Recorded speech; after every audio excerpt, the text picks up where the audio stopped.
Hasto PDIP sentil Denny Indrayana soal putusan MK, konon katanya A1.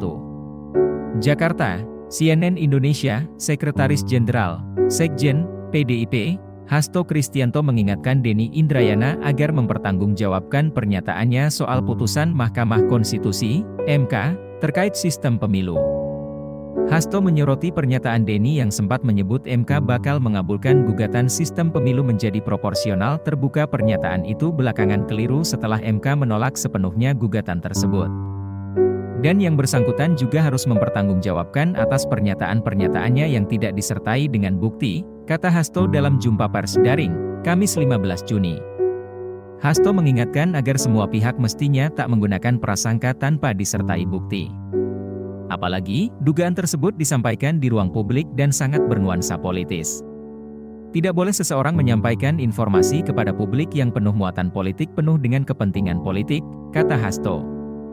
Di samping itu, dia juga meminta MK agar tak diam merespons klaim Denny di awal sebelum putusan itu dibacakan. Denny menurut Hasto harus mengungkap sumber yang dipakai saat menyampaikan informasi tersebut. Yang konon katanya A1 itu ternyata tidak terbukti dan itu justru membelah dari beberapa aspek-aspek yang ada di Mahkamah Konstitusi tersebut, kata Hasto. MK telah menolak gugatan perubahan sistem pemilu menjadi sistem proporsional tertutup, Kamis 15 Juni. Keputusan itu sekaligus menepis klaim Denny Indrayana yang sempat menyebut MK bakal mengabulkan gugatan tersebut. Dengan putusan perkara nomor 114/PU20/2022 tersebut, maka pemilu 2024 tetap memakai sistem proporsional terbuka. Mahkamah mempertimbangkan implikasi dan implementasi penyelenggaraan pemilu tidak semata-mata disebabkan oleh pilihan sistem pemilu. Hakim Konstitusi Sadli Isra mengatakan dalam setiap sistem pemilu terdapat kekurangan yang dapat diperbaiki dan disempurnakan tanpa mengubah sistemnya. MK tak akan membawa soal pernyataan Denny ke ranah pidana. Namun MK akan melaporkan Denny ke organisasi profesi advokat yang menaungi pakar hukum tata negara itu.